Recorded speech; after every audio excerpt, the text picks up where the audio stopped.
पूरी ही पढ़ा रहा हूँ, उसी को जरा देख लीजिएगा। वो कह रहा है कि दो आपके पास पार्शली ऑर्डर्ड सेट हो। पार्शली ऑर्डर्ड सेट आपके पास पता है कौन से होते हैं, जिसमें 3 प्रॉपर्टीज होल्ड करती हैं, रिफ्लेक्सिव, एंटीसिमेट्रिक और ट्रांसिटिव। वो कहते हैं कि अगर एक फंक्शन आप लें जो कि इंजेक्टिव यानी कि 1 to 1 फंक्शन हो फ्रॉम x टू y, वो जो f होगा वो फंक्शन जो है वो सिमिलैरिटी मैपिंग कहलाएगा फ्रॉम x इनटू y। अगर वहां पे एक ऑर्डर रिलेशन जो है वो प्रिजर्व करता हो। ऑर्डर रिलेशन क्या होता है, जरा गौर से समझिएगा। ऑर्डर रिलेशन ये है कि आपके पास दो एलिमेंट आपने लिए हैं, एक जो है दूसरे को प्रोसीड कर रहा है। एक देखना, ये जो रिलेशन होता है ना वो कई किस्म का होता है। वहां रिलेशन यूज किया जा सकता है, लेस और इक्वल वाला किया जा सकता है, ग्रेटर वाला किया जा सकता है, प्रोसीड वाला किया जा सकता है, डिविजिबिलिटी का किया जा सकता है। वो रिलेशन कोई भी किसी भी फॉर्म का हो सकता है। मेरी बात समझ में आ गई है ना। यहाँ उसने लेस देन इक्वल टू लगाया तो हम इसी को कंसिडर करेंगे, या प्रोसीड वाला कर लेंगे। प्रोसीड कर रहा है, ये जो है बी को प्रोसीड कर रहा है। तो वो कहते हैं कि अगर दो एलिमेंट जो हैं उनमें कंपेरेबल हो, ए प्रोसीड कर रहा हो बी को, तो वहां पे जो जब इनके ऊपर फंक्शन अप्लाई करें तो आंसर आए ना, वो भी प्रोसीड कर रहा हो। यानी कि ए के ऊपर अप्लाई करें तो कोई आंसर आएगा डेफिनेटली, ए प्राइम कोई आंसर होगा। बी के ऊपर अप्लाई करें तो वो बी प्राइम होगा। तो जो ये आंसर है ना ए प्राइम और बी प्राइम, वो भी क्या हो, वो भी प्रोसीड करेंगे कि पहला दूसरे को प्रोसीड कर रहा हो। अगर ये ऑर्डर उसमें मौजूद हो, एक तो फंक्शन क्या होना चाहिए आपका 1 to 1 होना चाहिए, इंजेक्टिव जिसको कहते हैं, 1 to 1 फंक्शन हो, और दूसरा ये ऑर्डर प्रिजर्व कर रहा हो, यानी कि इसमें ये ऑर्डर मौजूद हो कि दो एलिमेंट जिस तरह से कंपेयर हो रहे हो तो उनके इमेज भी वैसे ही कंपेयर हो रहे हो। ये अगर ऐसा हो तो उस मैपिंग को हम सिमिलैरिटी मैपिंग कहते हैं। और क्या कहलाते हैं वो सेट, क्या कहलाते हैं, सिमिलर सेट्स कहलाते हैं, या उनको हम आइसोमॉर्फिक ऑर्डर सेट भी कहते हैं। एक तो बात ये होगी। दूसरी बात ये है कि वो कहते हैं जी अगर हम इससे एक रिजल्ट निकालें तो नीचे दो तरह की प्रॉपर्टीज होल्ड करती हैं। वो प्रॉपर्टीज ये होल्ड करती हैं, अगर आपके कंपेरेबल है, ए प्रोसीड कर रहा है बी को, तो उनके इमेजेस भी कंपेरेबल हों। एक बात ये। दूसरी बात ये है अगर वो एलिमेंट जो है वो कंपेरेबल ना हो तो उनके इमेजेस भी कंपेरेबल नहीं होने चाहिए। तब हम उन सेट्स को कहेंगे कि ये सिमिलर सेट्स हैं, या वो जो है ऑर्डर प्रिजर्व करते हैं, या उनके दरमियान जो मैपिंग है वो सिमिलर मैपिंग है। जी बेटा मेरी बात क्लियर होगी? कुछ और बात समझ नहीं है इसमें? रिपीट कर सर जी। ऑर्डर रिलेशन का बता दें। जी ऑर्डर रिलेशन का आपको बता देता हूँ। ऑर्डर रिलेशन बेटा बेसिकली वही है जो हम एक रिलेशन में लेते हैं ना, फर्स्ट को बिलोंग करता है, सेकंड को, ये वो होता है कि आपकी तरतीब जो है, तरतीब नहीं चेंज होनी चाहिए। यानी कि आपके पास सेट में लिखा हुआ है ना ए बी सी डी, तो उसको आप डी सी ए नहीं लिख सकते, सी डी ए नहीं लिख सकते, ए सी डी नहीं लिख सकते। आपकी जिस तरह से वो पड़े हुए हैं एलिमेंट्स वो वैसे ही रहेंगे। वैसे तो सेट में आप चेंज कर सकते हो, लेकिन जब हम बात करें ना पार्शली ऑर्डर सेट की बात करें तो उसकी तरतीब नहीं आप चेंज कर सकते। जिस तरतीब में पड़े हुए हैं उसी तरतीब में आपने रखना है। ठीक है मेरा बेटा? ये है इसमें जो हम ऑर्डर की बात कर रहे होते हैं। नीचे क्या लिखता है, accordingly if the underlying sets X and Y are both linearly ordered then only one condition needed for the similarity of the function. यानी कि अगर हमारे पास लिनियरली ऑर्डर्ड है, लिनियर ऑर्डर का पता है टोटली ऑर्डर जिसको कहते हैं, जिसमें हम क्या करते हैं वो पार्शियली ऑर्डर तो होते हैं साहब, उसकी क्या चेक करते हैं कि कंपेरेबल है या नहीं है। पार्शियली ऑर्डर में दोनों आ जाते हैं, पार्शियली ऑर्डर में दोनों आ जाते हैं, कंपेरेबल भी आ जाते हैं और नॉन कंपेरेबल भी आ जाते हैं, लेकिन लिनियर में कंपेरेबल होना चाहिए। और उसमें जो है फिर एक ही कंडीशन जारी बात उसमें होल्ड करेगी, फर्स्ट वाली। नीचे जरा देखिए लिखा है two ordered sets X and Y are said to be order isomorphic और आइसोमॉर्फिक और सिमिलर। देखो उसके तीन नाम बताए हैं, ऑर्डर आइसोमॉर्फिक, आइसोमॉर्फिक या सिमिलर। और उसको देखते कैसे हैं, X is similar to Y. आगे लिखता है if there exists a one-to-one correspondence bijective mapping from X to Y, which preserves the order relations, that is, which is a similarity mapping, such a function f is then called an order isomorphism or isomorphism from X onto Y, or an order isomorphism between X and Y. अगर पहले तो हमने बात की थी कि ये जो है आइसोमॉर्फिज्म होता है या आइसोमॉर्फिक ऑर्डर सेट होते हैं, लेकिन आइसोमॉर्फिक ऑर्डर आइसोमॉर्फिज्म उस वक्त होगा दोनों के दरमियान में जब वही बाइजेक्टिव मैपिंग जो है वो 1-1 और ऑन टू दोनों हो जाए। देखें ना, ऊपर उन्होंने क्या लिखा हुआ था, जस्ट 1-1 लिखा हुआ था, नीचे उन्होंने एक और इसको बढ़ा दिया है कि अगर वो 1-1 भी हो जाए तो हम कहेंगे उसको order isomorphism between X and Y. इन ऑर्डर का वर्ड साथ आ जाएगा, अदरवाइज वो सिमिलर मैपिंग तो होगी ही दोनों सूरतों में, लेकिन उसके साथ जो वर्ड आएगा वो ऑर्डर आइसोमॉर्फिज्म आ जाएगा। ठीक है, लेकिन ये तो मैंने नहीं पढ़ाना था, मैं तो आगे बात करने जा रहा था। यहाँ तो इसलिए ने करवाया, जो मैंने रेगुलर को पढ़ाया है मैं वैसे ही आपको पढ़ा रहा हूँ वहां पे जाके।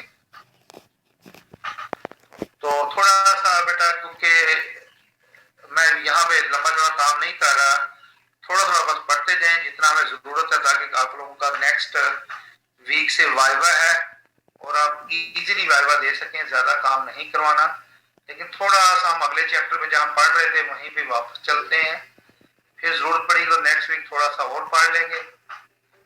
लेकिन फिलहाल तो आप यहाँ मैं पढ़ा रहा था, इसमें मैंने आप लोगों को ये बता दिया था सारा। और सर एक बार लिमिट जो है सर लिमिट एलिमेंट्स बेटा मैंने वो अभी आपको बेटा अभी मैंने आपको वो बताया ही नहीं था, जब बताया नहीं है तो फिर बताऊंगा मैं आपको। यहाँ पे सिर्फ मैंने इतना आपको बताया था कि इमीडिएट प्रीडिसेसर क्या होता है या इमीडिएट सक्सेसर क्या होता है, सिर्फ इतना मैंने आपको बताया था। मैं दोबारा से ये बात बता देता हूँ। जैसे ये एग्जांपल में देखें ABCDE दिया हुआ है, तो मैं आपसे पूछूं जी ई के प्रीडिसेसर कौन कौन से, आप कहेंगे सर A है, B है, C है, D है।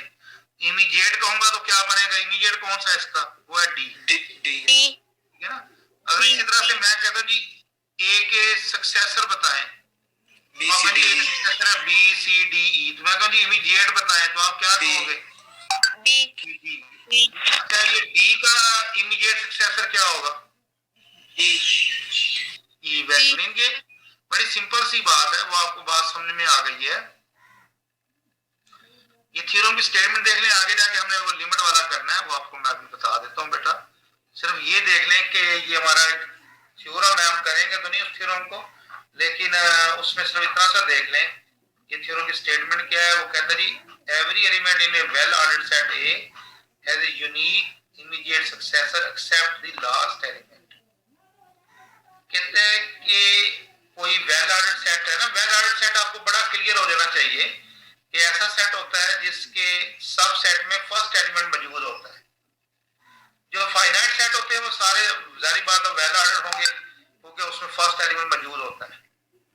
लेकिन कुछ जो इन्फिनिट होते हैं उसमें अगर आप नेगेटिव इंटीजर का सेट ले लें तो उसमें फर्स्ट एलिमेंट होता ही नहीं है, लिहाजा वो सेट जो है वो वेल ऑर्डर नहीं होता।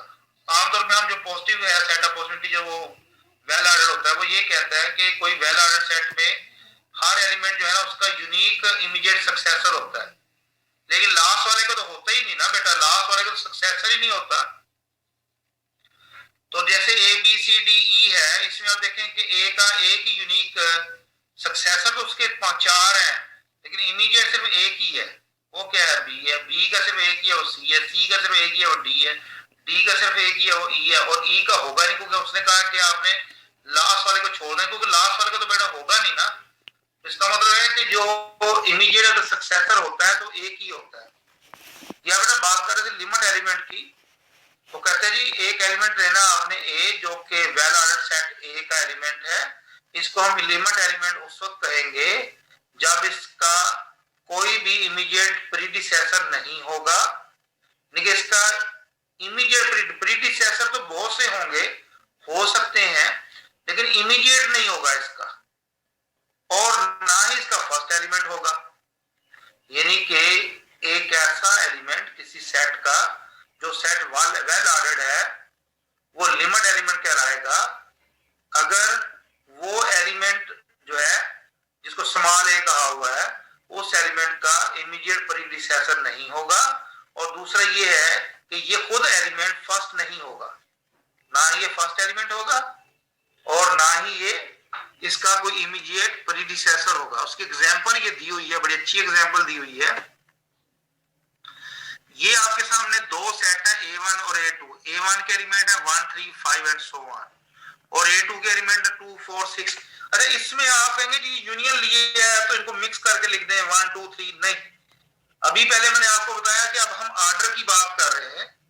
ए हमारे पास A1 जो है वो ऑड नंबर का सेट है और A2 जो है वो इवन नंबर का सेट है। अब आपने जो यूनियन ले रहे हैं तो बेटा ख्याल रखना सेमीकोलन के साथ उसने सेपरेट किया हुआ है, इसको आपने मिक्स करके नहीं लिखना है, इनको ऑर्डर में लिखना है। बार बार कह रहा हूं ऑर्डर में लिखना है।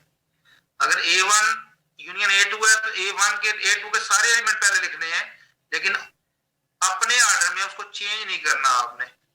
अब हम यहां पे देखते हैं कि इसका लिमिट एलिमेंट कौन सा है। देखें उस शर्त के मुताबिक 2 इसका लिमिट एलिमेंट है। क्यों?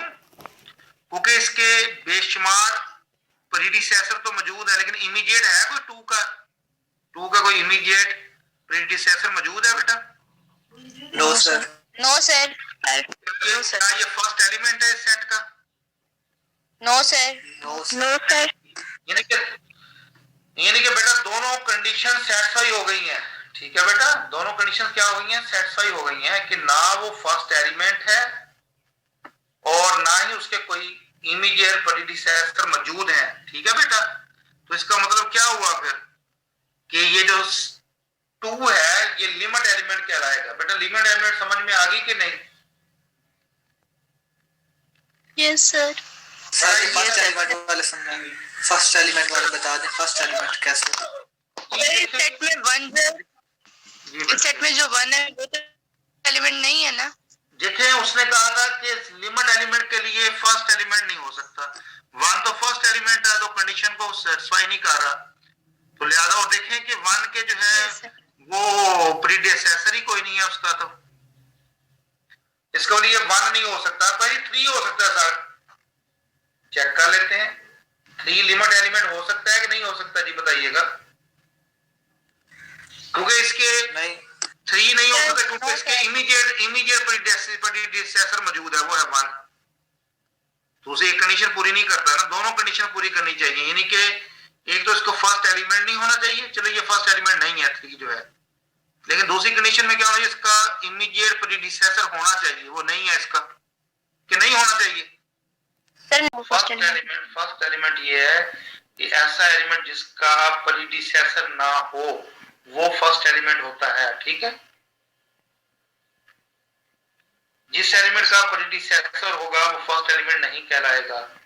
1 इसका फर्स्ट एलिमेंट है, 3 नहीं है, 5 नहीं है, 2 नहीं है, इनके प्रीडिसेसर मौजूद है, ये है फर्स्ट एलिमेंट। और लास्ट एलिमेंट कौन सा होता है? जिसका सक्सेसर नहीं होता, सक्सेसर मौजूद ना हो। ये बिल्कुल मेरे बच्चे समझ गए बात को जी। आप सिमिलरिटी बिटवीन जी जी जी सर ये हमने सेमीकोलन लगा के जिस तरह यूनियन लिया, ये सिर्फ वेल ऑर्डर्ड केस में करना है जी बेटा। उसने बताया कि वेल ऑर्डर्ड सेट है, और वेल ऑर्डर्ड सेट का मतलब ही ये होता है बेटा, आपको पहले मैं समझा चुका हूं कि उसका फर्स्ट एलिमेंट मौजूद होता है। ये बेसिकली आपने लेने होते हैं ऑर्डर में लेने होते हैं, ऑर्डर से छोड़ नहीं सकते आप यहाँ पे। अच्छा इसके सेगमेंट लिए हुए हैं, इनिशियल सेगमेंट। 1 का इनिशियल सेगमेंट क्या लिया उसने? Empty set. 5 का इनिशियल सेगमेंट क्या है उसमें? एस में 5 का इनिशियल सेगमेंट 1 और 3। 2 का क्या है? 2 का 1 2 3 एंड सो ऑन। 8 का क्या है? 1 3 5 2 4 6। प्रीडिसेसर तो समझ में आते हैं ना, तो इनिशियल सेगमेंट का पता है ना सर। बेटा? इनिशियल सेगमेंट का पता है? नहीं बताया सर। एक दफा बता दें। इनिशियल सेगमेंट, जिस एलिमेंट का आपने इनिशियल सेगमेंट लेना है उस एलिमेंट के आपने जितने भी प्रीडिसेसर होंगे वो सेट के वो एलिमेंट लिखने हैं आपने। जैसे मैं पूछता हूं जी, जो सेट एस है उसमें 5 का इनिशियल सेगमेंट क्या होगा? जो उससे पहले एलिमेंट होंगे उसके सेट को हम कहेंगे इनिशियल सेगमेंट ऑफ दी 5। तो 1 3 बनते हैं वो। मैं आपको जी 6 का इनिशियल सेगमेंट बनाए तो एक तो आप 1 2 3 5 सारे लिखेंगे, फिर और क्या लिखेंगे आप? 6 के आगे 2 और 4 भी लिखेंगे। 2 4 जी बेटा क्लियर होगी बात? जी बेटा Yes, यहाँ sir. पे वेल ऑर्डर्ड सेट है और इसके जो सबसेट हैं उनके दरमियान में सिमिलैरिटी चेक करनी है। सिमिलैरिटी में होता क्या है कि वहां पे एक बाइजेक्टिव जो है, सॉरी, एक जो है वो ऑन टू 1 एक मैपिंग होती है, तो वो अभी देख लेते हैं। इसमें कंसीडर दी कहता है जी सिमिलैरिटी चेक करें। किस में सिमिलैरिटी चेक कर रहे हैं? वेल ऑर्डर्ड सेट में और इसके सबसेट में। अगर बेटा कोई सेट आपको दिया गया है वो वेल ऑर्डर्ड है तो उसका सबसेट भी क्या होंगे? वेल ऑर्डर्ड होंगे। कह रहे हैं consider the set P of counting numbers and subset E of the even numbers. The function P to E defined by fx is equal to 2x is a similarity mapping of P onto its subset E. Notice that for every x belongs to P, x is less than equal to f of x.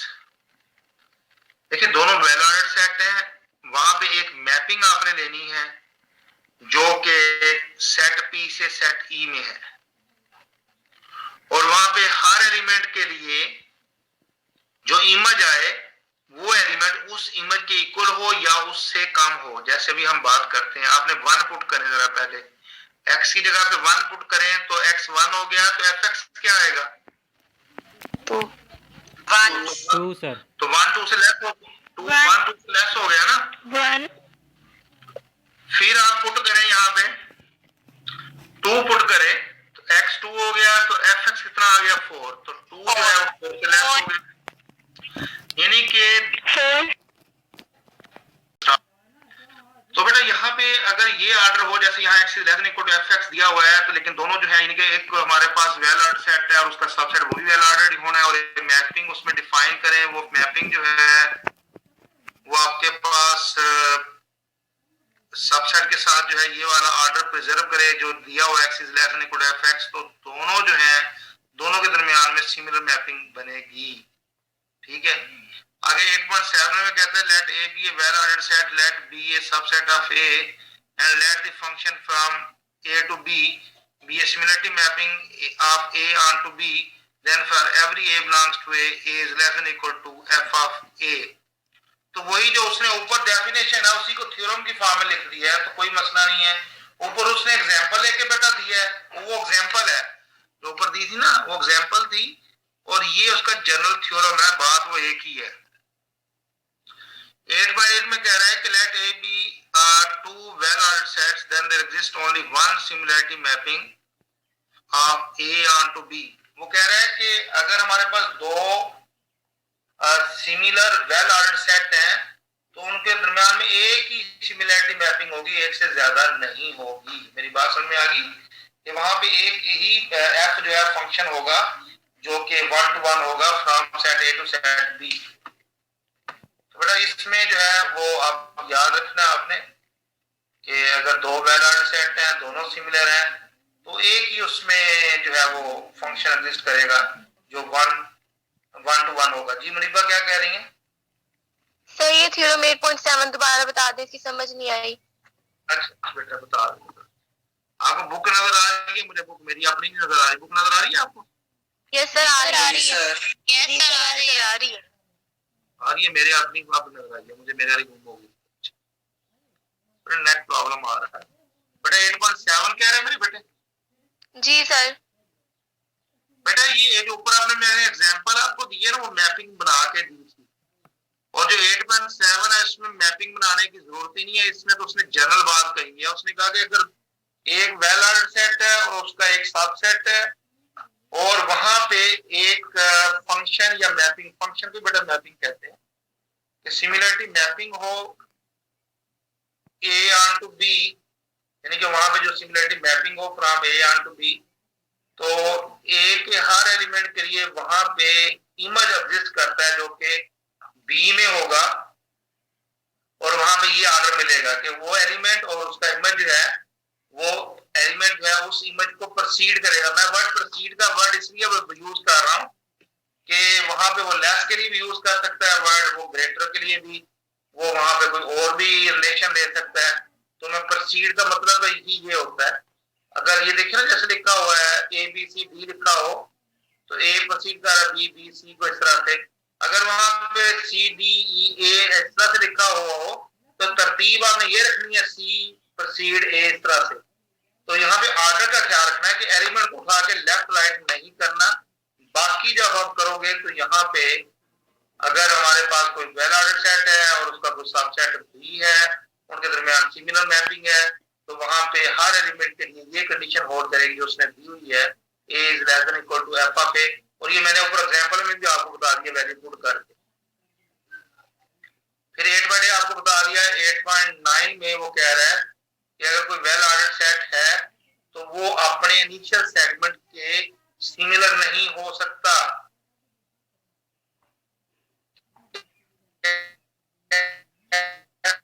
आवाज नहीं आ रही sir.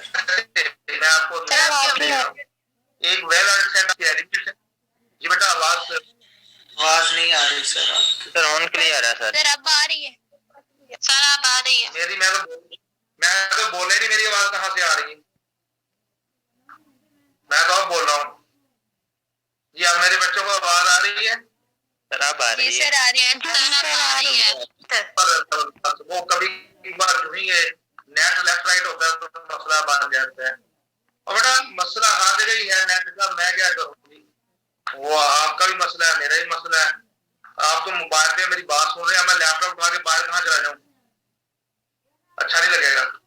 चले अब आवाज तो मेरे बच्चों को अब आ रही है। तो इसमें मैं ये कह रहा था कि हमारे पास कोई वेल ऑर्डर्ड सेट है और उसका आपने कोई इनिशियल सेगमेंट लिया है, किसी एलिमेंट का इनिशियल सेगमेंट लिया। मैं उसकी एग्जांपल आपको दे रहा हूँ कि आपके पास एक सेट ए है जिसके एलिमेंट्स है ए बी सी सॉरी 1 2 3 4 5 10 तक है, और आपने उनमें से किसी एलिमेंट का इनिशियल सेगमेंट ले लिया। ले लिया इनिशियल सेगमेंट कोई आपने लिया फॉर एग्जांपल 5 का लिया, तो एलिमेंट क्या रहेगा पीछे? 1 4 1 2 3 4। अगर आपने 5 का लिया जी, अगर 5 का लिया 1 2 3 4, तो यहाँ पे ये जो आपका ए था जिसकी एलिमेंट जो है 1 to 10 है, और जो आपका ये है ये जो है ये दोनों जो है जिनके दरमियान में सिमिलर मैपिंग नहीं हो सकती। आवाज नहीं आ रही सर। वेल ऑर्डर्ड सेट है वो अपने इनिशियल सेगमेंट के जो है वो सिमिलर नहीं हो सकते, इनके उनके दरमियान में कोई ऐसी मैपिंग नहीं होगी जो कि जो ऑर्डर प्रिजर्व करती हो। तो यहाँ पे बेटा हमारे पास जो है, अगर आपको स्क्रीन नजर आ रही है, बुक नजर आ रही है, तो बस इतना सी उसमें मैंने सुबह उनको यहाँ तक ही पढ़ाया था, आगे नहीं पढ़ाया। आगे उन्होंने मैंने आपको उनको ले गया था ऑर्डिनल नंबर के ऊपर ले गया था और फिर खत्म कर दिया था मैंने। थोड़ा सा मैं आपको ऑर्डिनल नंबर आज पढ़ा दूंगा, बस इतना सी काम है। मैं कोशिश ही कर रहा हूँ कि आपका जो सिलेबस है वाइंड अप किया जाए। तो इसमें सिर्फ ऑर्डिनल नंबर आपने समझ लेना है। कोई बच्चा जो है अगर मुझे थोड़ा सा एक्सप्लेन कर दे कि ऑर्डिनल नंबर क्या होते हैं तो बताने में आसानी होगी जी। कोई बच्चा बता सकता है कि ऑर्डिनल नंबर क्या होता है? कोई कभी जिंदगी में पढ़ा हो?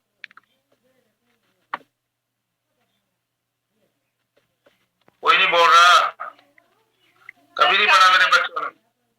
सर कार्डिनल नंबर पढ़ा हुआ है। सर कार्डिनल नंबर तो पढ़ा, कार्डिनल नंबर पढ़ा हुआ है।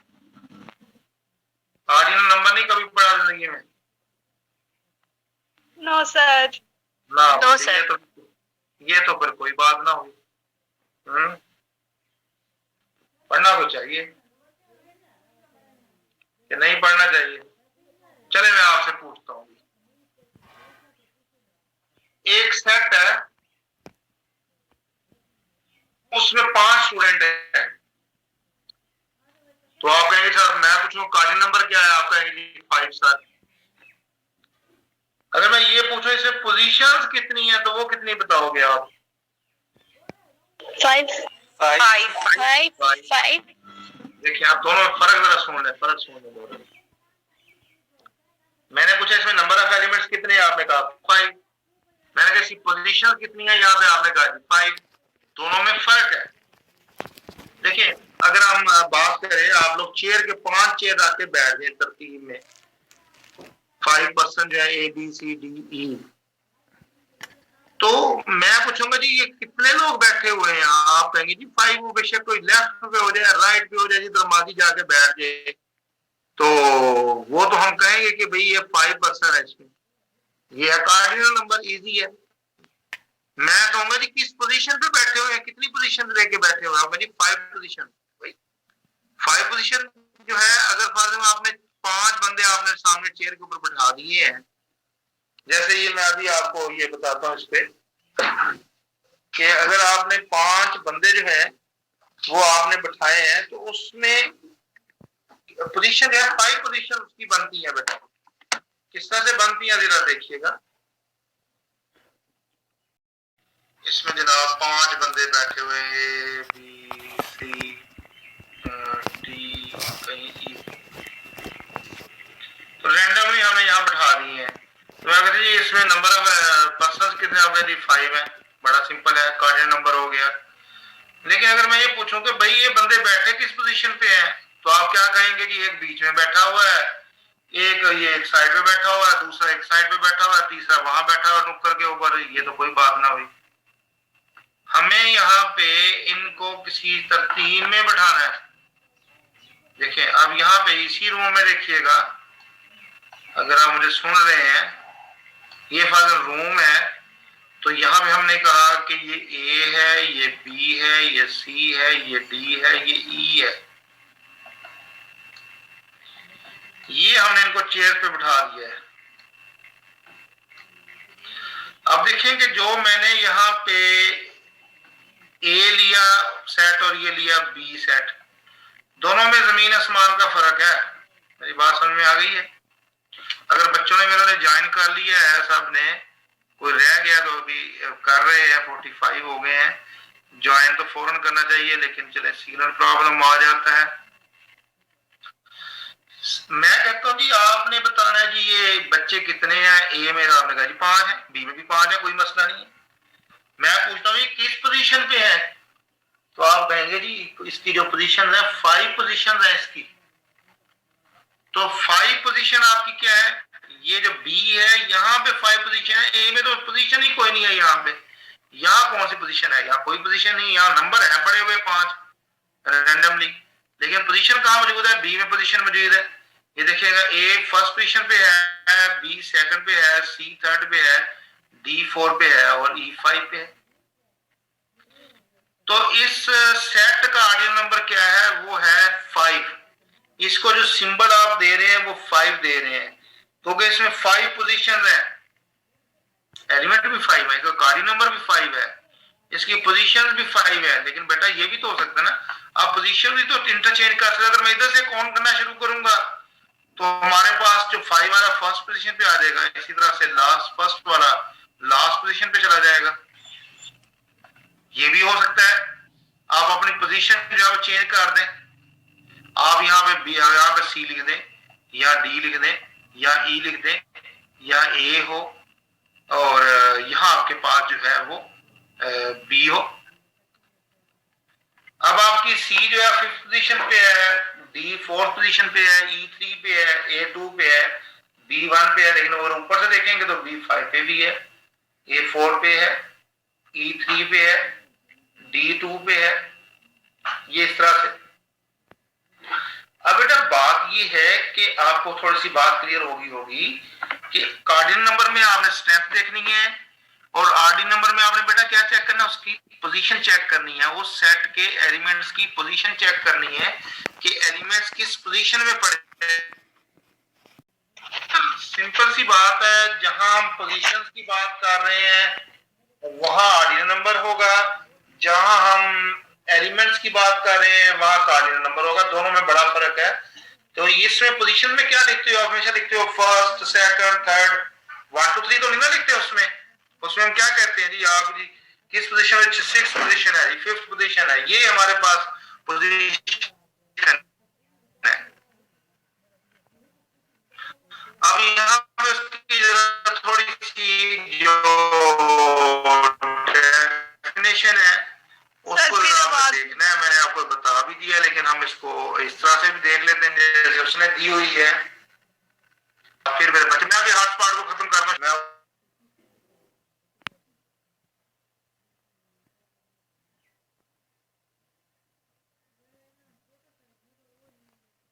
सर आवाज नहीं आ रही। तो बेटा मैं बोल रहा कब हूँ? जब आवाज नहीं, अब मेरी आवाज आ रही है? जी सर। जी सर आ रही है। अब मैंने दोबारा यूनिवर्सिटी वाला ऑन किया है, वो दूसरा चार्ज नहीं रहा था, हॉटस्पॉट में मसला आ रहा था। बेटा देखना इसके ऊपर बर्डन भी तो कितना है ना, देखें आप लोग सारे इसको ज्वाइन किया हुआ है, तो जूम बेचारा क्या करेगा।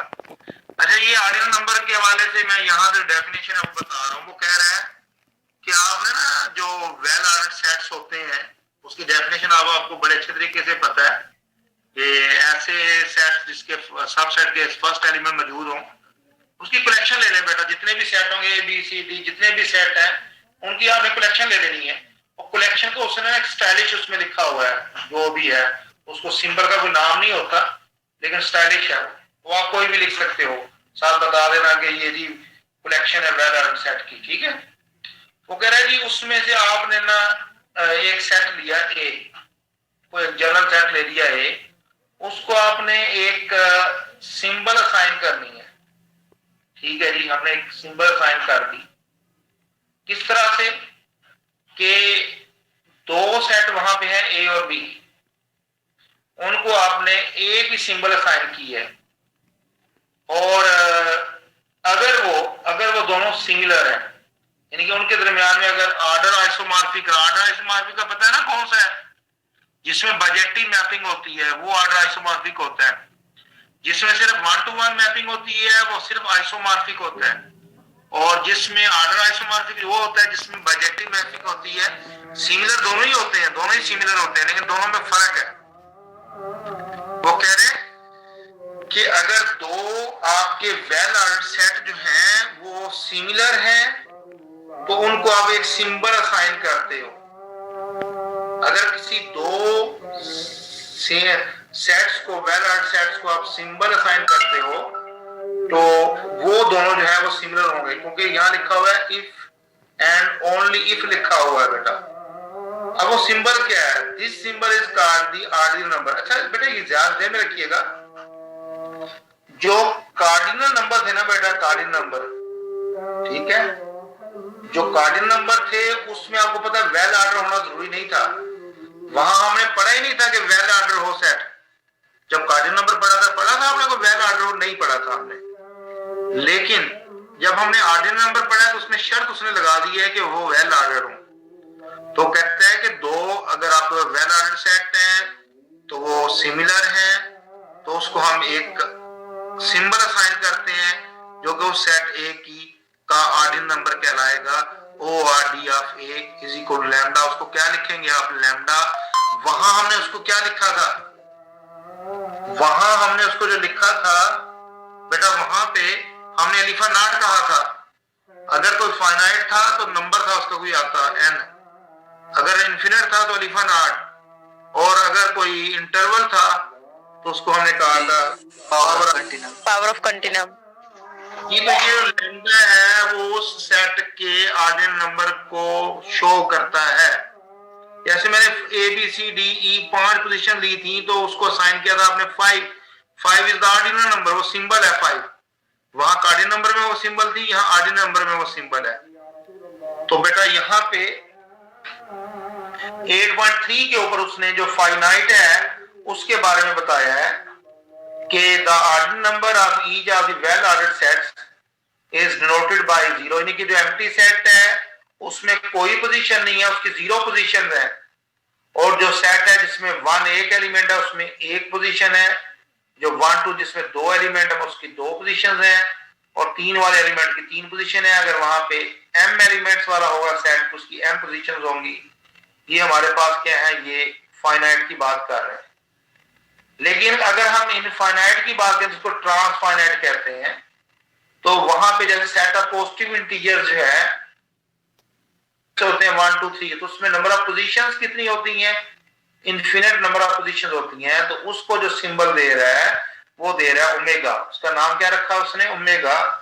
The ordinal number of the set P of counting number is noted by omega is equal to ordinal number of P set of positive integers। जी बेटा क्लियर होगी ये बात? Yes sir. जी सर। क्या आपने ओमेगा को उसका ऑर्डिनल नंबर के साथ आपने बताया कि P का जो ऑर्डिनल नंबर है वो ओमेगा है। और एम्प्टी सेट का 0 ही नहीं, ऑर्डिनल नंबर से मुराद उसके नंबर ऑफ उसकी पोजीशंस बता रहा है वो कि उसकी पोजीशंस कितनी बनेगी वहां पे। देखना जैसे मैंने ए बी सी डी ई 5 मैंने एलिमेंट लिए थे तो उसकी डिफरेंट पोजीशंस बनती हैं, ठीक है ना, आपकी 5 पोजीशंस बनती हैं उसके अंदर जो है। अब यहाँ पे हमारे पास डेफिनेशन जो है वो बता रहा है इनक्वालिटीज और ऑर्डिनल नंबर का आपस में कंपैरिजन बता रहा है। बड़ी सिंपल सी बेटा बात है कि जितनी पोजीशंस किसी सेट की होंगी वो उतना ही दूसरे सेट से लॉन्गर होगा। जैसे 2 आपने सेट लिए ए और बी, लेकिन ये शर्त जो लगाता है कि ये वेल ऑर्डर्ड हो, तो एक का ऑर्डिनल नंबर जो है वो बेटा लैम्डा है, दूसरे का म्यू है, तो उसमें बेटा एक मिनट जरा होल्ड कीजिए।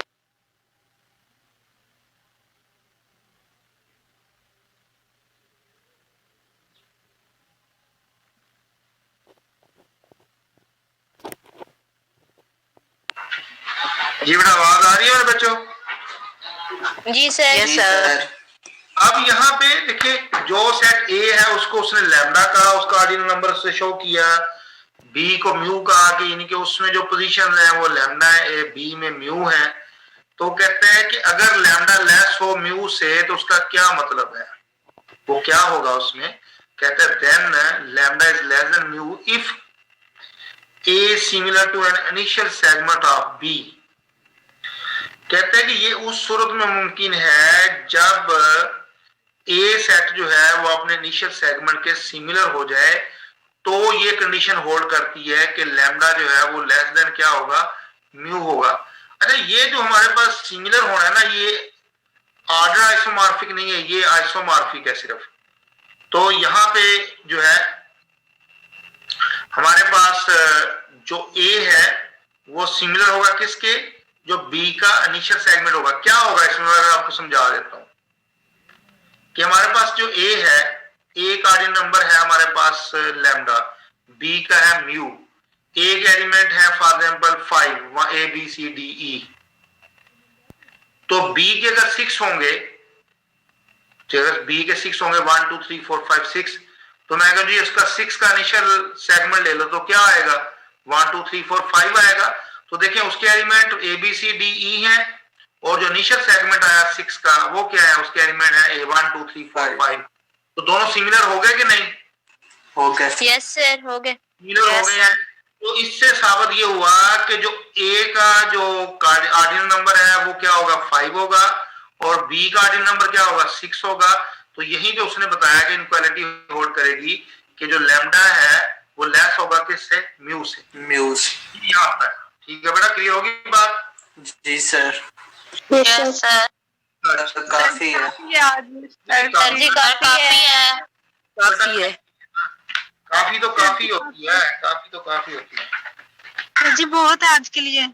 अच्छा बहुत है मेरे बच्चे। काफी कभी पी है आप लोगों ने? No sir. Yes sir. Yes जी सर। क्या पिया आपने? यस सर आज के लिए बहुत। तो मैं काफी की बात कर रहा हूँ, आप बहुत की बात कर रहे हो हैं? सर प्लीज सिलेबस खत्म कर दे आप। काफी पी है कि नहीं पी? आप कहते हैं जी नहीं पी हुई है। पी हुई है। सर पी है। पी है ना मेरे बच्चे, बहुत अच्छा किया आपने, पीनी चाहिए थी। चलो कुछ भी नहीं पढ़ाते, बस खत्म, बंद बंद, बस खत्म खत्म खत्म। सिर्फ ये दो, सिर्फ ये और सुन तो लेना मेरे बच्चे, बहुत प्यारे बच्चे हैं। अच्छा बात सुने, 8.6 एक ही डेफिनेशन, बहुत अच्छे बच्चे हैं। टाइम जो है वो 23 मिनट्स पड़े हैं, बहुत अच्छे। सिर्फ आपने एडिशन देखना है कि आपने ऑर्डिनल जैसे कार्डिनल नंबर में आपने एडिशन लिया था ना, यहाँ भी एडिशन लेना है, लेकिन इसमें ख्याल रखना है एक बात का, यहाँ ऑर्डर का ख्याल रखना है। ये नहीं है कि मिक्स करके जनाब उसका आप जो है एडिशन लेते, वहां मिक्स करके लेते थे, यूनियन लेते थे, मिक्स कर लेते थे। यहाँ नहीं, यहाँ जैसे कोई चीज पड़ी है वैसी पड़ी रहने देनी है, क्योंकि पोजीशन की यहाँ बात हो रही है। वो कह रहा है कि ए और बी दो डिसजॉइंट, दो डिफरेंट आपके पास जो है वो सेट है। एक ऑर्डिनल नंबर लैम्डा है, दूसरे का ऑर्डिनल नंबर जो है म्यू है। तो जो लैम्डा प्लस म्यू होगा वो ऑर्डिनल नंबर अब किसका होगा, ए बी, क्या होगा, ए और बी का ऑर्डिनल नंबर होगा। तो ये भाई इतनी सी बात है। ये कौन सा मुश्किल काम है, वहां भी तो यही किया था, वहां यहाँ भी यही है, लेकिन इसकी सिंबल और उसकी सिंबल में फर्क है, उसके कार्डिनल नंबर के सिंबल में और उसकी सिंबल में फर्क है। वो फर्क देखिएगा यहाँ पे एग्जाम्पल सिर्फ 8.7 एक एग्जाम्पल करवा के बस बात खत्म होगी मेरी। क्या बात है, कोई बात नहीं है, हम उसको देखते हैं। अभी देखिएगा, इसको छोड़ें, जैसे इसने लिखा हुआ है इसको छोड़ें, हम बात करते हैं यहाँ पे, अपने टैब पे आते हैं। मेरे बच्चे बहुत अच्छे हैं। चले जी, एक सेट लिया, क्या क्या नाम लिया हुए हैं, मैं देख लूं क्या नाम है उसके। एक सेट उसने लिया हुआ है, फॉर एग्जाम्पल ए लिया हुआ है, एक बी ले लेते हैं, ए और बी दो ले लेते हैं, ठीक है, ए और बी दो ले लेते हैं। ए के एलिमेंट्स हैं 1 2 3 एंड सो ऑन एन, और बी के एलिमेंट्स हैं, क्या लिया, A1 A2 A3 and so on. जी ordinal number of A, definitely उनका ऑर्डिनल नंबर है, वो क्या है, n, और ऑर्डिनल नंबर ऑफ बी ले लें, वो उसने क्या ओमेगा कहा हुआ है। अब देखते हैं जी,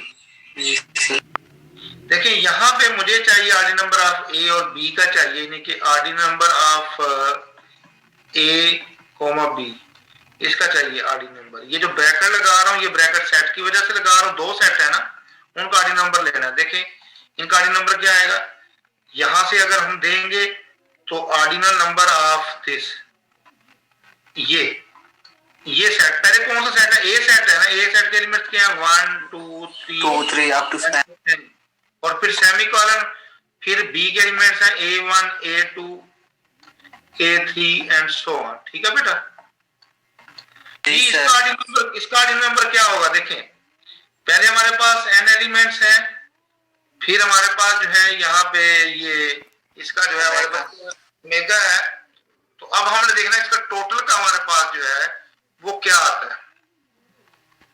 ठीक है, यानी कि हमारे पास जो ऑर्डिनल नंबर आएगा वो पहले कौन सा आ रहा है, पहले हमारे पास n आ रहा है जी सर, दूसरा क्या आ रहा है, ओमेगा आ रहा है। अगर आप यहां देखें, ये तो हमने लिखा अगर अलहदा अलहदा हो, यानी कि ये इक्वल है, मैं आपको बता रहा हूँ ऑर्डिनल नंबर ऑफ ए लिख के बता रहा हूँ, plus ordinal number of B. मैंने तो इसका लिखा है यहाँ पे, मुझे तो इसका चाहिए, ये वाले का, जो कि ऑर्डिनल नंबर ऑफ ये वाले का चाहिए। अगर यहाँ पे आप गौर करें तो हमारे पास देखिए 1 2 3 एंड सो ऑन, कहां तक जा रहा है, इन्फिनिटी तक जा रहा है ना, तो इसकी क्या होगी पोजीशन, ओमेगा। पोजीशन क्या आएगी, ओमेगा आ जाएगी। ओमेगा ये हो गया, ये ओमेगा के इक्वल आ गया बेटा, ठीक है ना। अगर हम दूसरी तरफ से देखें, आप दूसरी तरफ से देखना आपने, मैं ऑर्डिनल नंबर ऑफ बी ए की बात कर रहा हूं फिर सर एन आ जाएगी जी, सर, फिर एन आ जाएगी ना इसकी ऑर्डिनल नंबर। अभी देख लेते हैं, मुझे भी नहीं पता, मैं तो ऐसे ही बता रहा हूँ आपको, मुझे पता ही नहीं चलता। ये ले जी, ये आ गया। वैसे अगर अलग-अलग करें तो W पहले का आएगा और N दूसरे का आएगा, यानी कि ordinal number of B plus ordinal number of N A, ये तो हो गया उसके मुताबिक। अगर हम सारे का देखेंगे, सारे का जो ऑर्डिनल नंबर है वो हमारे पास क्या आ रहा है, ये वाला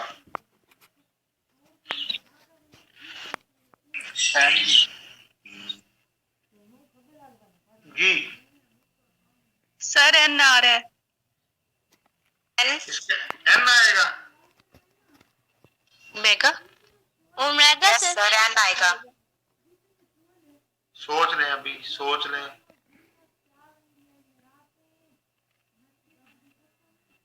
एन नहीं सर जी आएगा। इसका जो भी आएगा वो ओमेगा से ग्रेटर आएगा, पता नहीं क्या आएगा, क्या आएगा उसका, आएगा ऑर्डिनल नंबर ओमेगा से ग्रेटर। मेरी बात समझ में आ गई है?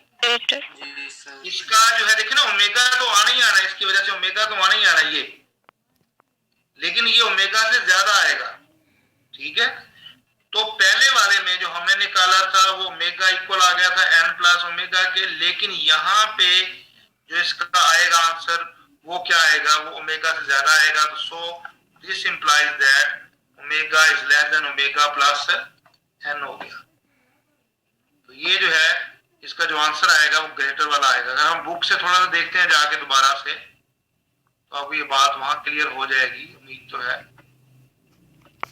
यहाँ देखें आप, पहले में उसने लिया n प्लस ओमेगा लिया, तो ये ऑर्डिनल नंबर था a1 a2 a3 an is equal to this, यानी कि ये वाला जो मैंने पहले लिख दिया था, दोनों को लहदा लहदा करके उसने लिखा है। यानी कि पहले हमें लिखना चाहिए था ऑर्डिनल नंबर ऑफ p, फिर ऑर्डिनल नंबर ऑफ नेक्स्ट जो है वो लिख के ये आंसर आ गया। और अगर हम यहाँ से काउंट करना शुरू किया, ये वाला ऑर्डिनल नंबर ऑफ दिस वो क्या आ गया, इन्फिनिट है ना, ये इन्फिनिट का क्या लिया हमने, ओमेगा लिया हुआ है। अब यहाँ से जब हमने चेंज किया बेटा, चेंज किया तो ओमेगा प्लस n आ गया is equal to ordinal number of this. अब यहाँ पे ये सारे का जो है, जो इसका आंसर आएगा, तो वो हमारे पास क्या आएगा, ये वाली जो साइड है, ये वाली जो साइड है, ये ओमेगा से ग्रेटर आएगी। ये जो साइड है ना, ये ओमेगा से ग्रेटर आएगी। यहाँ से वो बात यहाँ से समझ आती है, since p similar to SA1 the initial segment of A1 जी बंद करें, ये बंद करें इसको, आवाज को। एक बार कोई बिस्किया बात को नहीं तो वहां बैठिए, मेरे आदमी मैं कर बुल्ले। एक तो पता नहीं कौन बोल रहा था बीच में, बेटा प्लीज ये घर वालों को थोड़ा सा बता दिया करें, क्लास हो रही है। अब यहाँ पे कहते हैं जी p जो है ना वो सिमिलर है, किसके सिमिलर है p, ओमेगा तक तो बात बन गई ना। ओमेगा जो इसका जो इनिशियल सेगमेंट है A1 का वो क्या है, वो p है। p का क्या होता है, ओमेगा, p का ओमेगा हो गया ना। जो बाकी बचा वो बाकी जो बचा वो ओमेगा से ज्यादा ही होगा ना। जी sir. Yes sir, yes sir. तो ज्यादा ये फिर ये आ गया हमारे पास ओमेगा प्लस n जो है वो ग्रेटर हो गया ओमेगा के। इसका मतलब है कि ये अगर हम इसका चेंज कर दें ना, पोजीशन चेंज कर दें, तो वो पोजीशन इसकी नहीं रहती जो यहाँ दी गई होती है। दोनों की पोजीशन में फर्क आ जाता है। पहले बंदा किसी और पोजीशन पे होता है, बाद में किसी और पोजीशन पे होता है। तो लिहाजा जब आप इसको चेंज करते हो, जब आप इसको सेट्स को लेफ्ट और राइट पे लिखते हो, तो दोनों की पोजीशन जो है वो चेंज हो जाती है। ठीक है ना। तो इसलिए इसका आपने ख्याल रखना है कि आपने पोजीशन को चेंज नहीं करना। मैं तो जो क्लास में पढ़ा रहा होता हूँ सब तो बच्चों को बैठा के करता हूँ चेयर के ऊपर, जी आप यहाँ बैठ जाओ, आप यहाँ बैठेंगे तो ये आएगा, यहाँ बैठेंगे ये आएगा। अभी मैं आगे नहीं पढ़ा रहा, ना ना ना ना आगे बिल्कुल भी नहीं पढ़ाना। अगर आगे मैंने पढ़ा दिया तो आपने कहना सर अभी तो आपने कहा था कि नहीं पढ़ाना, मैंने कहा नहीं पढ़ाना। कोई मैंने पढ़ाया? No sir. सर दूसरी क्लास भी हमारी। दूसरी क्लास कौन सी है सर? कैलकुलस की है। क्यों? कोई भी नहीं है सर, कोई भी नहीं है। तो वो टाइम पे होनी है। वो कैंसिल हो गया वो सर 2 बजे है वो। मैंने कौन सा किसी का टाइम लिया, मैं तो अपने टाइम की बात कर रहा हूँ। नहीं सर नमाज भी पढ़नी है ना। मैंने भी पढ़नी है, मेरे बच्चे हैं, हम भी मुसलमान वाकया हुए हैं, कोई ऐसा मसला नहीं है। आप अकेले मुसलमान हैं? नहीं सर वो टाइम नहीं मिलता है ना, फिर क्लास स्टार्ट हो जाती है। यार कलमा हमने भी पढ़ा हुआ है यार, क्या हो गया। नमाज तो मैंने पढ़ी 2-3:30 बजे मेरी फिर PAD की क्लास है, क्लासें पढ़ानी है हमने, वो तो है भी फिजिकल। ठीक है। अब मैं इंशाल्लाह आप लोगों की डेट शीट बनवाता हूँ, फिर उसी में थोड़ा सा मैंने एक लेक्चर आपको और लेना जिसमें मैंने आपको ये डेफिनेशन 2 बतानी, अभी नहीं बता रहा, बस फिर खत्म हो जाएगा सिलेबस हमारा। वो बच्ची पीछे से कह रही थी कि साथ अभी 9वां चैप्टर पढ़ाना। चलो 9वां चैप्टर की तो बात की बात है, तो उसकी स्टेटमेंट एक है, वो हम सिर्फ इसकी स्टेटमेंट एक देख लेंगे, बाकी पढ़ाने की ऐसा जरूरत नहीं है। बहुत अच्छे प्यारे बच्चे हो, तो ज्यादा पढ़ना भी ठीक नहीं होता सेहत के लिए। ठीक है ना। ठीक है फिर अल्लाह हाफिज जी। आपने काम करना है। अल्लाह हाफिज सर। अल्लाह हाफिज सर। अल्लाह हाफिज सर। अल्लाह हाफिज सर। अल्लाह हाफिज सर। सर चैप्टर 10 की एक एग्जांपल समझा दें। चैप्टर कौन सी है जी सर? एग्जांपल वालों की बात समझा दें। टॉपिक 10.14 जी पेज है सर 10.14 है एग्जांपल। ओ बेटा कोई बात, अभी समझा दे, कोई बात। काउंटर एग्जाम ये 13 है कि 14 वाली? सर 14 वाली। जी वो सर कह रहे काउंटर हैं एग्जांपल भी। बेटा काउंटर एग्जांपल वो होती है जो आप बात करें उसके अगेंस्ट एग्जांपल दी जाए तो काउंटर एग्जांपल होती है। यहाँ उन्होंने काउंटर एग्जांपल किसकी दी है? वो कह रहे हैं theorem tells us they show that statement for R X is false, it is equivalent to show this is true, in other words that there are the element x naught with the property that x is false. Such an element x naught is called a counter example to the statement for all x p of x. तो ये जो हमारे पास x naught property यहाँ से आपको समझ नहीं लगनी काउंटर एग्जांपल की, मैं आपको और बताता हूँ यहाँ पे। जी यहाँ बेटा हमारे पास जो है जो इजी एग्जांपल है वो हम यहाँ पे ले रहे हैं। Consider statement for all x belongs to r, x is not equal to 0। The statement is false since 0 is a counter example, that is 0 is not equal to 0 is not true। वो ये कह रहा है कि जो आपके पास absolute value है वो 0 के इक्वल नहीं है, लेकिन उसकी एक काउंटर एग्जांपल मौजूद है कि अगर आप x जगह पे 0 पुट करें तो वो जो उसकी एब्सोल्यूट वैल्यू आएगी वो उसने कहा कि 0 के इक्वल नहीं है, लेकिन ऐसा नहीं होता, वो होती है। इन्हें एब्सोल्यूट वैल्यू ऑफ 0 किसके इक्वल होती है? 0 के इक्वल होती है ना? 0 के इक्वल होती है। जीरो स्टेटमेंट दी हुई है ना जहाँ लिखा है कि तमाम वैल्यू जो है रियल सेट की उसमें आप x का पुट करें तो आंसर जो है वो 0 के इक्वल नहीं आता, लेकिन वहां पे एक काउंटर एग्जांपल मौजूद है कि 0 पुट करें तो आंसर 0 आ जाता है, तो ये उसकी काउंटर एग्जांपल हो गई है। ठीक है ना? यहाँ भी देखें x के ग्रेटर इक्वल टू x है, वो कहते हैं ये ट्रू है, ये statement for all values of x। जिसकी आपने एक x एग्जांपल देनी है जिसके ऊपर ट्रू ना हो। देखो 1/2 उसने पुट किया है तो 1/2 का स्क्वायर जो है वो ग्रेटर नहीं होता 1/2 से। अब 1/3 पुट करें तो 1/3 का स्क्वायर जो है वो ग्रेटर नहीं होता 1/3 से। ठीक है? तो ये x plus y is equal to 10, then px is a propositional function on a is equal to b square is equal to b cross b। तो यहाँ पे बेटा हमारे पास जो है ये उसने जो दिया हुआ है ना pxy वो किसके इक्वल दिया हुआ है? वो कहा हुआ है x plus y is equal to 10। अब आपने b में से वो एलिमेंट उठाने हैं जिसके ऊपर ये स्टेटमेंट ट्रू आ जाए। जैसे मैं अभी आपको ये बता रहा हूँ, एक मिनट जरा, अगर बच्चे ज्वाइन बीच में किए हुए हैं तो सुन लें। यहाँ पे आपके पास चले सेट बी में क्या एलिमेंट है बेटा? 1 to 9 है। जी sir 1 yes sir 1 to 9 yes sir. तो जो p of x कहा हुआ है ना वो हमारे पास है x plus y is equal to 10। अब आपने यहाँ पे वो एलिमेंट्स लेने हैं, वो जो TP होता है ना, TP जिसको कहते हैं, इसके वो एलिमेंट्स लेने हैं जो इसको सेटिस्फाई करते होंगे। तो वो कोई से भी दो लेने, पेयर बनाने पड़ेंगे। अब ये ख्याल कीजिएगा यहाँ कैसे करना पड़ेगा इनको पहले b क्रॉस b लेना पड़ेगा। b क्रॉस b किसके इक्वल होता है? b स्क्वायर के, वो सारा पहले लेना पड़ेगा। तो यानी कि 1 1 एंड सो ऑन, फिर 9 1 और लास्ट पे कहां तक जाएगा? 9 9 तक। यानी कि वो हमने यहाँ पे एलिमेंट्स निकालने हैं जिसमें आपके पास दोनों का सम क्या है? 10 है। इसका आसान तरीका पता क्या है? आप यहां से ये करें, आप y इज इक्वल टू लिख लें 10 माइनस एक्स। अब इसमें से x की वैल्यू पुट करते जाए तो आपके पास आंसर आता जाएगा। तो पहले हमारे पास क्या आएगा? यहाँ पे 6 आ जाएगा। x आपने जो है ये आपने x फाइंड करना है ना। आप यहाँ पे हमें ये बताना है कि दो एलिमेंट आपने लेना है पेयर की फॉर्म में। जरा देखो पेयर की फॉर्म में उसने लिखा हुआ है। जी पेयर की फॉर्म में मैंने pxy लिखना था यहाँ पे। ये जरा ना ये जो है ना ये x, y है, दो एलिमेंट चाहिए। अब आपने यहाँ पे जो लेना है ये अभी मैं इसको दोबारा से लिखता हूँ TP।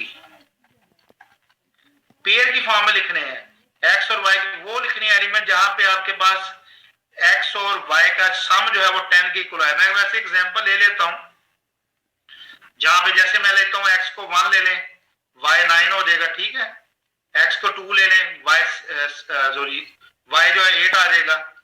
और x को अगर आप 3 ले लेंगे तो y क्या आ जाएगा, 7 आ जाएगा। मेरी बात समझ में आ गई है बेटा?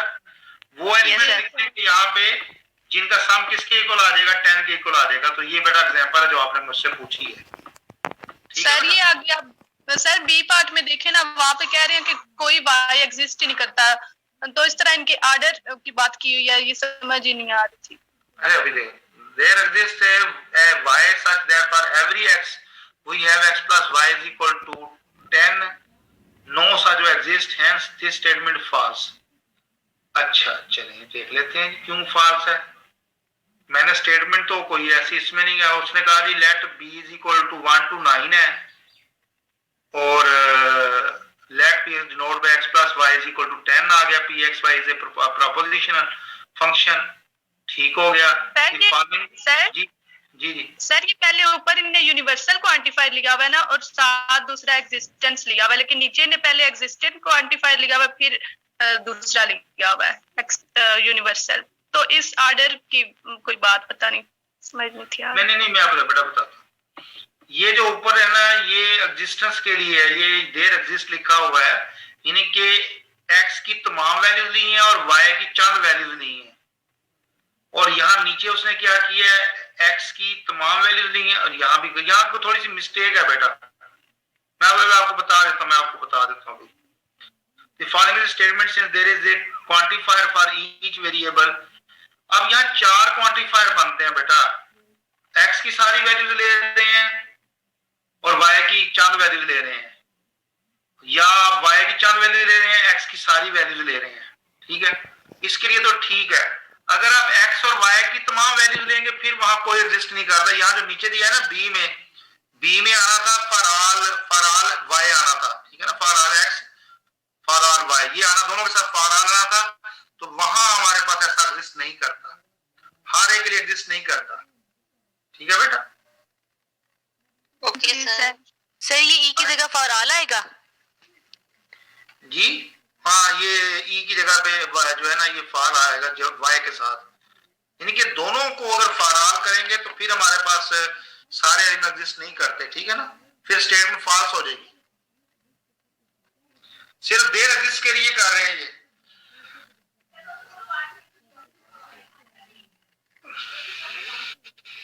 ठीक है बेटा, ओके, अल्लाह हाफिज।